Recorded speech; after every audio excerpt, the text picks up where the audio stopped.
Welcome to Azinga TV.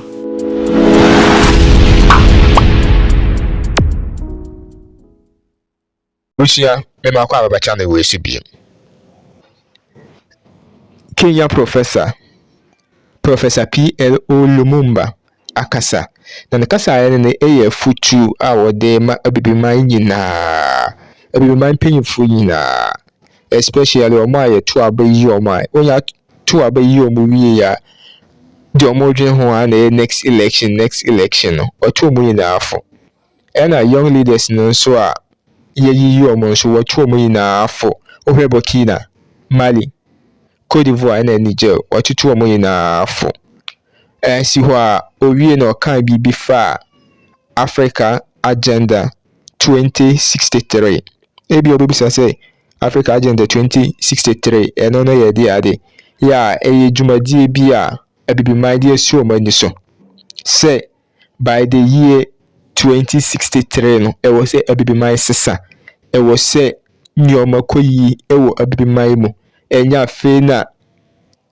yamanfo ibi tukwan akwa abochiri akwa amonone akoye adwuma se hanom obre wo ha we ye hihye ya omodi aba ebebo abibiman by the year 2063 emutwe so your bompa yen so say omo hihye yin na ebekoyi so abushia be makasa no yetintin mo nkoti Professor Lumumba ne kasa ne futu na wode maaye no emfa ho ni Africa kura wom afutu ekoma obibia abibini bia ana African ni bia so vesra mo a mo nkoti afutu ne mbra eha eya Zinga TV mesra wa so we no first time we channel we so ana wonya subscribe ya but mo dia na subscribe mame yanko mbra sisia. We'll elect our governors, we'll have our ministers. That will happen, but they are not bothered. After we have elected them, you will then see them sending their arrows head. You'll see Bill Gates come and meet your president. You'll see Tony Blair come and meet your president. You'll see Macron come and meet your president. You'll see all of them. And then they will never admit, but they'll be told, if you want money in agriculture, behave this way. If you want money in this area, behave this way. They will never tell that to the Chinese. They will never tell that to the Indians. They will never tell that to the Vietnamese. They will never tell that to the Koreans, but in Africa, they tell us. That is why, as I speak to you now, under this new scramble, the IMF and the World Bank are back, telling you who to hire in your universities, what to sell and what not to sell. It is a sad situation. So today, as I look at Africa in that new scramble, the Chinese are here. I hope that this institution was not built by the Chinese.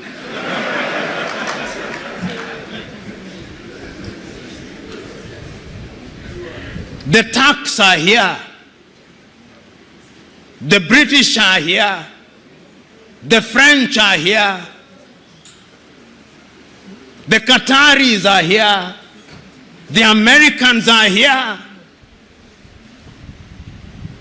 This time round, they are so subtle that we don't even recognize them, but they control us. What are we going to do about it in order to develop? We must do something. And if we don't do that thing else, you who have been trained in this institution, you have traveled the world. You have traveled Nigeria. There are two things that you can do with your traveling. You can marvel. Says it is great in China. You can marvel. You can wonder or feel pain. I'm urging you to feel pain. To feel pain for the continent of Africa, and in your own way, when you go out there, go and do something about it. Because it has also been demonstrated that it can be done. I've traveled across this continent and I've seen that development is possible. I was in Rwanda before 1994.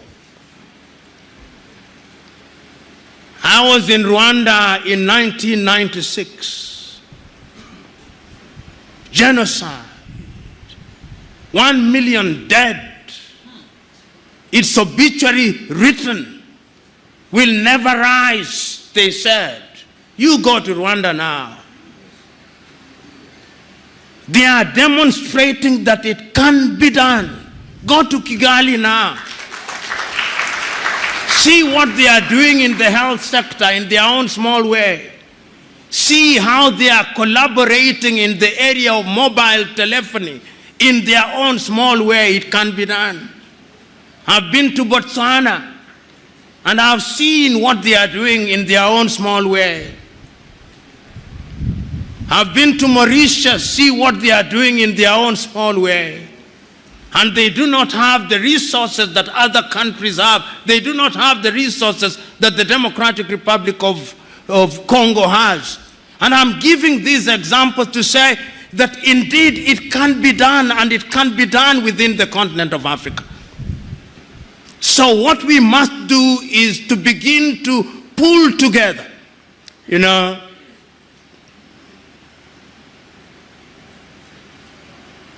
As I've been sitting and listening, I was also struggling to have internet in this room. And every effort was being made to connect me to internet. And all those efforts failed. Why? Because we are in an era of the Internet of Things. We are in an era of nanotechnology. It cannot be right that in Africa's largest economy, in Nigeria, I do not have internet at an institution that deals with security. You get the point that I'm trying to make? It cannot be right. And I know why we don't have internet connectivity. It is because we are divided. We have 55 telephone access codes. Nigeria 234, Ghana 233, Kenya 254, Tanzania 255, Uganda 256, Zambia 260, Zimbabwe 263. How can we, in this day and age, you cross into Benin, you cross into Togo, you cross into Guinea-Bissau, you have a different internet connectivity. Why can't Africa have a single satellite and a single telephone code, so that when I travel from Mogadishu in Somalia to Dhaka in Senegal, like the Chinese do, like the Americans do, like the Indians do, we can have the same, because communication is critical to development. And I'm saying this, part of my agenda is to prick your conscience with live examples, that you may go out there irritated, but irritated to do the right thing. And I'm suggesting that indeed, when we talk about development, this is what we must do. But is Africa conscious of her state? Yes, Africa is conscious. This is what makes me happy. That after all these analysis, it appears to me that Africans have now recognized that going forward, we can only defeat the conspiracies, we can only have development as we are talking about it by working as a team. And that is why, beyond the Millennium Development Goals, beyond the Sustainable Development Goals, we as Africans under the aegis of the African Union do now have our grand vision of Africa Agenda 2063. And that Africa Agenda 2063, let me tell you, if we can fulfill it, many of you here will be upstairs by the year 2063. But our contribution, perhaps you do not know what I mean upstairs, not up. You'll be with the Lord himself. But the most important thing is that Africans are now beginning to see beyond the next election. Because part of our problem in Africa has been that we plan in 5-year circles. We don't have a grand agenda, but now we have a grand agenda. And if you look at the 7 pillars of Africa Agenda 2063, everything is covered. Health is covered. Research and science is covered. Climate change is covered. Women's participation is covered. Democracy and governance is covered. The arts and the culture are covered so that Africa can become a serious player in the international agenda. As we speak now, we are not a serious player. You know, and I say this perhaps too often, but I must repeat it because it is important. I was looking at the GDP of Indonesia. The GDP of Indonesia this year, by the end of this year, will be 1.1 trillion United States dollars. Indonesia is the 17th largest economy in the world using all critical indices. It's amongst the G20. The population is about 200 million, just about Nigeria. Nigeria is a GDP give and take at the very best of 550 billion United States dollars. I'm looking at the power generation in Nigeria. At the very best, you generate about 17,000 megawatts. You lose about half of it, so that what goes into the grid is no more than 8,000 to 7,500 megawatts into your GDP. You are the biggest economy in the world. If you look at Iran, Iran generates 75,000 megawatts. So when we talk about industrialization, we are not even close to industrialization. Look at the diversity of power generation that you have. Most of it is hydro. You are not harnessing your solar. The Kainji dams and the other dams with climate change are going to dry. If you look at the major rivers, it means that you are going to be in trouble.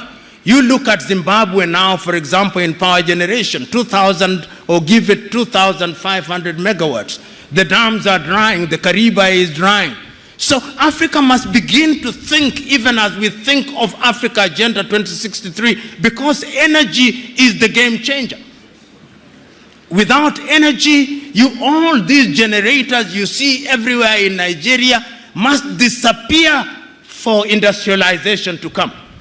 And in many African countries, including my own country, Kenya, which generates, I think we have about slightly under 3,000 megawatts. You can't. So we must go to Inga Dam, we must begin to generate. We must go to Egypt at the Aswan High. Egypt is not doing very badly. We must go to Inga, produce 40,000 megawatts. We must go to Ethiopia, the Grand Renaissance Dam, produce 10,000 megawatts. Then we talk of industrialization. And why do I talk about industrialization? There are scientists here. It is only through industrialization that we are going to be manufacturers in all sectors. As it is now, 80% of what we consume in manufactured goods are from China. If China closes shop, we are dead. We are dead. So I'm thinking that Africa Agenda 2063 is a good thing, but we must work at it. I'm thinking that Africa Continental Free Trade Area is a good thing. Launched with the Secretariat in Accra, Ghana, a good thing.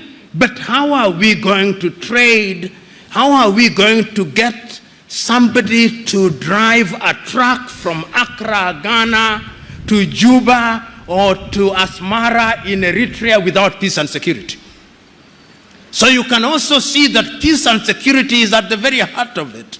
In the United States of America, and many of you are familiar, you can drive a truck from Florida through to Alberta in Canada, and it is safe. The roads are good, the security is there. I'm saying, therefore, that as we talk about development, we must think about development in a very comprehensive manner. we must ask ourselves how we govern. And I want to conclude my presentation to you by telling you that Africa must be very careful. We must be very careful because of lack of resources in Africa. I'm beginning to hear things that worry me. And because I'm a keen student of what is happening in Africa, I'm getting worried on a daily basis. The forces that divide us, the belief by many people in Africa that if we separated from our current countries, we would be better. It is beginning to happen. It is happening here in Nigeria. It is happening. I saw a letter last week addressed to the president of Zambia by a people in Zambia called Baroseland. And they are telling President Hakainde Hichilema that you remember in 1964 we had an agreement with the Lusaka government that the time has now come for Baroseland to become an independent country. Can you believe it? I hear people in Namibia saying, do you remember that there was a strip called the Caprivi Strip? I hear people in Ghana saying that you remember that in the Volta region we had a different country. I hear people in Zimbabwe saying that there should be a country called Mtuakazi. I hear people in South Africa, the South Africans say that we should have a separate country in the Western Cape. I hear people in Ethiopia saying we should have Tigray and Oromo. The centrifugal Please forces subscribe, are comment, there. and share for more content. And the only way to bring them in is to create a sense of belongingness. The people must feel that they are part of it. I remember the words of John Garang of South Sudan when he spoke in Khartoum. He told the Numeri government, we do not want to create a separate state, but make unity attractive. Make unity attractive, make Sudan attractive, make Khartoum attractive, because if you don't make it attractive, we will separate, and that will make us weaker. And I'm saying this because of this thing we call democracy. Democracy demands that people have a sense of belonging and that they believe that the country in which they live represents their interests and that deliberate efforts are being made in that regard. So, fellow Africans, I'm one who believes that this continent has a contribution to make. There is not a continent today that has the natural resources that this continent has. Not one.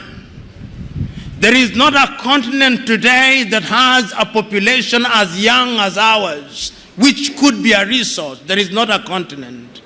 There is not a continent today that has the resources in different diverse ways which can be harnessed. With a population of 1.4 billion, we are a potential market. But we must also warn ourselves. I am aware that you are talking about climate change. It is only through unity, therefore, that we can fight all these. Our rivers are drying. Lake Chad has shrunk by nearly 1/3.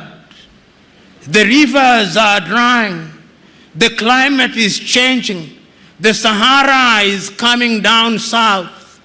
The rivers down are drying or getting polluted. Our farms are not yielding the way they were yielding before. Our seeds are being destroyed.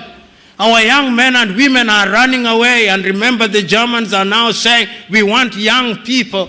The Canadians are saying, we want young people. We are in danger. You who have been trained in this institution, now go back to your countries and tell your countries that yes, there is a conspiracy against the continent of Africa, but the human relationship, is it not about conspiracy? Even in families, are there not conspiracies? Is it not our duty to fight and defeat those conspiracies so that that is no longer an excuse? Go out there and say that we have the possibilities, and that these possibilities require and demand that we look at Africa as a total whole. Go out there in your little ways and make your contribution. The 78 of you who are graduating here today, I'm suggesting to you that development must start with you.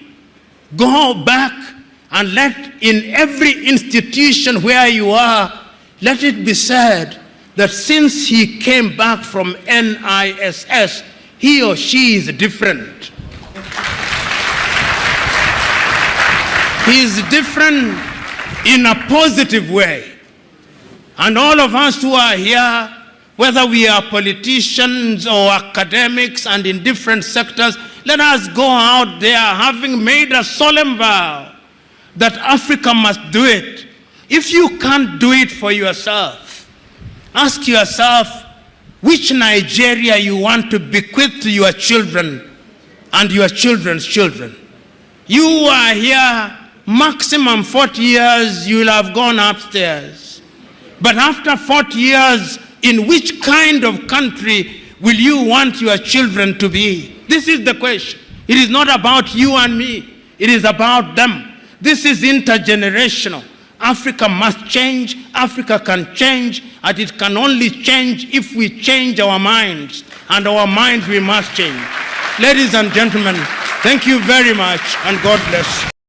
Thank you so much for watching. Kindly don't forget to like, comment, share and subscribe. Stay safe till we meet in the next one. I love you and it's bye for now.